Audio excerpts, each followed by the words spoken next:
بسم اللہ الرحمن الرحیم۔ پارٹ 40 میں خوش آمدید۔ آج کے پارٹ میں آپ کو بتایا جائے گا کہ نبی پاک صلی اللہ علیہ وسلم کے لیے غم کا سال کون سا سال تھا۔ کیا ایسا واقعہ پیش آیا جس کی وجہ سے اس کو غم کا سال کہا گیا۔ جب نجران کے یہ لوگ آپ صلی اللہ علیہ وسلم سے باتیں کر چکے تو آپ نے انہیں اسلام کی دعوت دی، قرآن کریم کی کچھ آیات پڑھ کر سنائیں۔ آیات سن کر ان کی آنکھوں میں آنسو آ گئے، ان کے دلوں نے اس کلام کی سچائی کی گواہی دے دی، چنانچہ فوراً ہی آپ صلی اللہ علیہ وسلم پر ایمان لے آئے۔ ان لوگوں نے اپنی مذہبی کتابوں میں حضرت صلی اللہ علیہ وسلم کی صفات اور خبریں پڑھ رکھی تھی، اس لیے آپ کو دیکھ کر پہچان گئے کہ آپ ہی نبی آخر الزماں ہیں۔ اس کے بعد یہ لوگ اٹھ کر جانے لگے تو ابو جہل اور چند دوسرے قریشی سرداروں نے انہیں روکا اور کہا، خدا تمہیں رسوا کرے، تمہیں بھیجا تو اس لیے گیا تھا کہ تم یہاں اس شخص کے بارے میں معلومات حاصل کر کے انہیں بتاؤ، مگر تم اس کے پاس بیٹھ کر اپنا دین ہی چھوڑ بیٹھے۔ تم سے زیادہ احمق اور بے عقل قافلہ ہم نے آج تک نہیں دیکھا۔ اس پر نجران کے لوگوں نے کہا، تم لوگوں کو ہمارا سلام ہے، ہم سے تمہیں کیا واسطہ، تم اپنے کام سے کام رکھو، ہمیں اپنی مرضی سے کام کرنے دو۔ اللہ تعالیٰ نے سورۃ المائدہ میں ان کی تعریف بیان فرمائی ہے۔ اسی طرح قبیلہ ازد کے ایک شخص جن کا نام زمات تھا مکہ آئے۔ یہ صاحب جھاڑ پھونک سے جنات کا اثر زائل کیا کرتے تھے۔ مکہ کے لوگوں کو انہوں نے یہ کہتے سنا کہ محمد پر جن کا اثر ہے۔ یہ سن کر انہوں نے کہا، اگر میں اس شخص کو دیکھ لوں تو شاید اللہ تعالیٰ اسے میرے ہاتھ سے شفا عطا فرما دے۔ اس کے بعد وہ آپ صلی اللہ علیہ وسلم کی خدمت میں حاضر ہوئے۔ ان کا بیان ہے، میں نے آپ سے کہا، اے محمد، میں جھاڑ پھونک سے علاج کرتا ہوں۔ لوگ کہتے ہیں کہ آپ پر جنات کا اثر ہے، اگر بات یہی ہے تو میں آپ کا علاج کر سکتا ہوں۔ ان کی بات سن کر آپ صلی اللہ علیہ وسلم نے فرمایا، تمام تعریف اللہ ہی کے لیے ہے، ہم اسی کی حمد و ثنا بیان کرتے ہیں اور اسی سے مدد مانگتے ہیں۔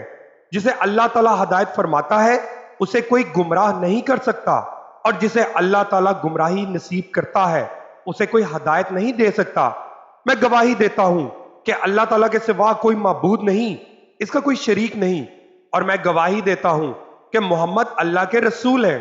انہوں نے آپ کی بات سن کر کہا، یہ کلمات میرے سامنے دوبارہ پڑھیے۔ آپ نے کلمہ شہادت 3 مرتبہ دہرایا۔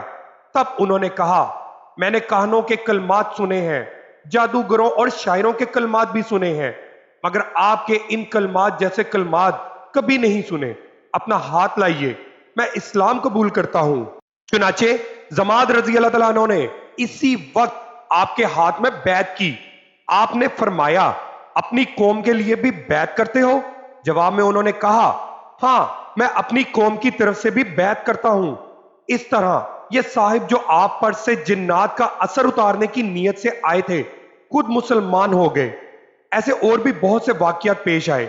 نبی کریم صلی اللہ علیہ وسلم کی نبوت کو 10 سال کا عرصہ گزر چکا تو آپ کی زوجہ محترمہ حضرت خدیجہ رضی اللہ تعالیٰ عنہا انتقال کر گئی۔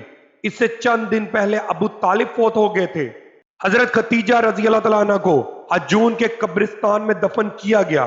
آپ صلی اللہ علیہ وسلم خود ان کی قبر میں اترے۔ انتقال کے وقت حضرت خدیجہ رضی اللہ تعالیٰ عنہ کی عمر 65 سال تھی۔ اس وقت تک نماز جنازہ کا حکم نہیں ہوا تھا۔ اس سال کو سیرت نگاروں نے غم کا سال قرار دیا کیونکہ ہر موقع پر ساتھ دینے والی 2 ہستیاں اس دنیا سے رخصت ہو گئی تھی۔ اب ہر وقت غمگین رہنے لگے، گھر سے بھی کم نکلتے۔ حضرت خدیجہ رضی اللہ تعالیٰ عنہ شادی کے بعد 25 سال تک آپ کے ساتھ رہیں۔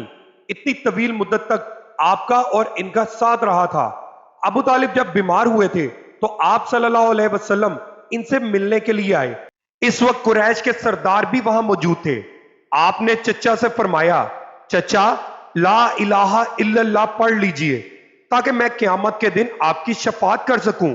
اس پر ابو طالب نے کہا، خدا کی قسم بھتیجے، اگر مجھے یہ خوف نہ ہوتا کہ میرے بعد لوگ تمہیں اور تمہارے خاندان والوں کو شرم اور عار دلائیں گے اور قریش یہ کہیں گے کہ میں نے موت کے ڈر سے یہ کلمہ کہہ دیا، یہ کلمہ پڑھ کر ضرور تمہارا دل ٹھنڈا کرتا۔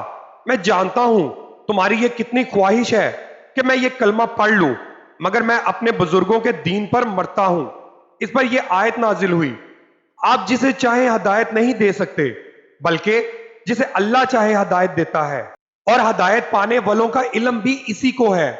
اس طرح ابو طالب مرتے دم تک کافر ہی رہے، کفر پر ہی مرے۔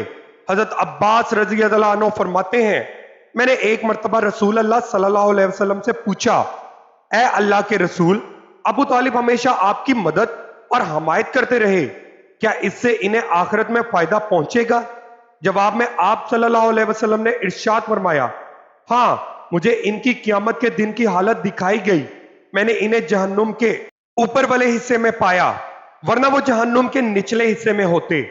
ابو طالب کے مرنے پر آپ صلی اللہ علیہ وسلم نے فرمایا، خدا کی قسم، میں اس وقت تک آپ کے لیے مغفرت کی دعا کرتا رہوں گا جب تک کہ مجھے اللہ تعالیٰ ہی اس سے نہ روک دے۔ اس پر اللہ تعالیٰ نے یہ آیت نازل فرمائی، پیغمبر کو اور دوسرے مسلمانوں کو جائز نہیں کہ مشرکوں کے لیے مغفرت کی دعا مانگے، اگرچہ وہ رشتہ دار ہی کیوں نہ ہو۔ اس امر کے ظاہر ہو جانے کے بعد یہ لوگ دوزخی ہیں۔ اس سے بھی ثابت ہوا کہ ابو طالب ایمان پر نہیں مرے۔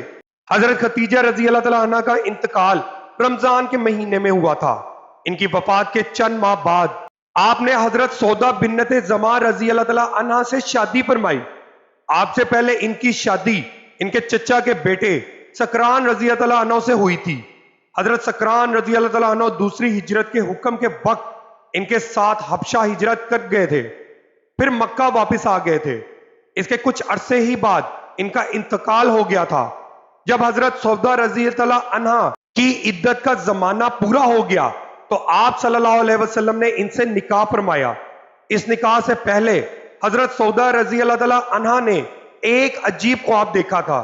انہوں نے اپنے شوہر سکران رضی اللہ تعالیٰ عنہ سے یہ خواب بیان کیا۔ خواب سن کر سکران رضی اللہ تعالیٰ عنہ نے کہا، اگر تم نے واقعی یہ خواب دیکھا ہے تو میں جلد ہی مر جاؤں گا اور رسول اللہ صلی اللہ علیہ وسلم تم سے نکاح فرمائیں گے۔ دوسری رات انہوں نے پھر خواب دیکھا کہ وہ لیٹی ہوئی ہیں۔ اچانک چاند آسمان سے ٹوٹ کر ان کے پاس آ گیا۔ انہوں نے یہ خواب بھی اپنے شوہر کو سنایا۔